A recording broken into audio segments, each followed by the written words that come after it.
Welcome to this standalone module on HVAC systems for SIP buildings. If you've followed the first 6 modules, you already know that SIPs create an airtight, well-insulated building envelope. That's fantastic for efficiency and comfort, but it also means HVAC systems must be designed differently than in conventional construction. In this session, we'll explore how airtightness, reduced loads, and moisture management change the way we approach heating, cooling, and ventilation in SIP projects. When we design HVAC systems for SIP buildings, the very first thing we have to remember is this: bigger is not better. In fact, oversizing HVAC equipment is one of the most common mistakes made in SIP construction. Traditional rules of thumb, like 1 ton of cooling for every 600 square feet, might work for leaky, poorly insulated homes. But SIPs are a completely different story. These buildings are extremely airtight and well insulated, which means they need significantly smaller systems.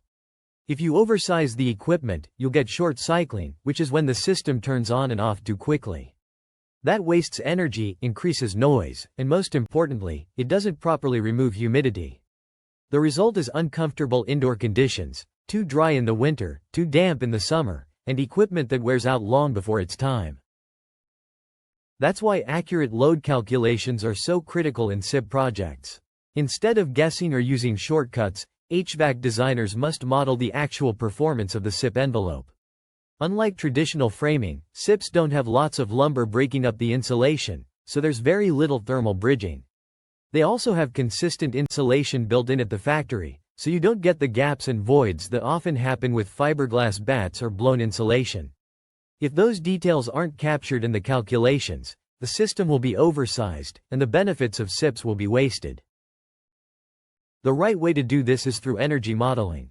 Tools like ACCA Manual J for load calculations, Manual S for proper equipment selection, and Manual D for duct design are the gold standard.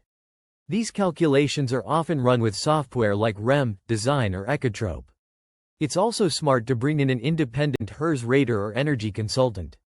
They don't have a financial interest in selling bigger equipment, and they can confirm that the HVAC system is properly sized for the home. Now let's talk about airtightness, which is really where SIPs shine. A typical stick-built house might leak several air changes per hour, even after meeting code. By comparison, SIP homes often test at under 2.0 ACH50, and some achieve 0.3 ACH50. That's tighter than the passive house standard. What this means is much less conditioned air is lost to the outside, and much less outside air sneaks in. But to make use of this performance in load calculations, you need the right data. For SIP homes, the natural air leakage rate, ACHNAT, is typically about 0.05. A common mistake is mixing up ACH50 with ACHNAT, which differ by a factor of 10. Entering the wrong number in the software can oversize your system dramatically. Another advantage SIPs bring is stable R values. Unlike fiberglass, which can lose effectiveness when it's poorly installed or when air moves through it, SIP insulation values remain consistent. And here's something unique: SIP R values actually improve as temperatures drop. For example, a 6.5-inch SIP wall is rated R21 at 75 degrees Fahrenheit, but at 0 degrees Fahrenheit it performs closer to R26. Real-world testing shows SIP walls can perform 140 to 200% better than conventional framed walls with fiberglass insulation. That's huge when you're thinking about heating loads in cold climates. But airtightness creates another challenge: ventilation. Because SIP homes are so tight, they don't get enough natural fresh air. Without mechanical ventilation, indoor air can become stale, humid, or even unhealthy. The best solution is a heat recovery ventilator, HRV, or energy recovery ventilator, ERV. These systems bring in fresh air and exhaust stale air while transferring heat between the two streams, so you don't waste energy. Other options exist, like exhaust-only fans or ventilating windows, but they can create negative pressure and aren't as reliable for long-term comfort and health. The bottom line is, if you're building with SIPs, plan for mechanical ventilation right from the start. Finally, let's touch on penetrations. Every opening in a SIP, whether it's for HVAC, plumbing, or electrical, needs to be sealed tightly.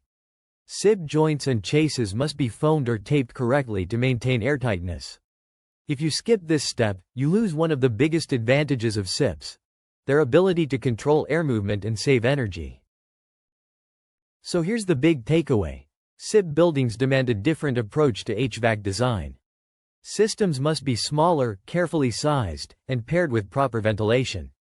Airtightness and R-value performance are exceptional, but only if penetrations are sealed and ventilation is intentionally provided. Get these details right, and the result is a building that's not only energy efficient, but also more comfortable, healthier, and built to last.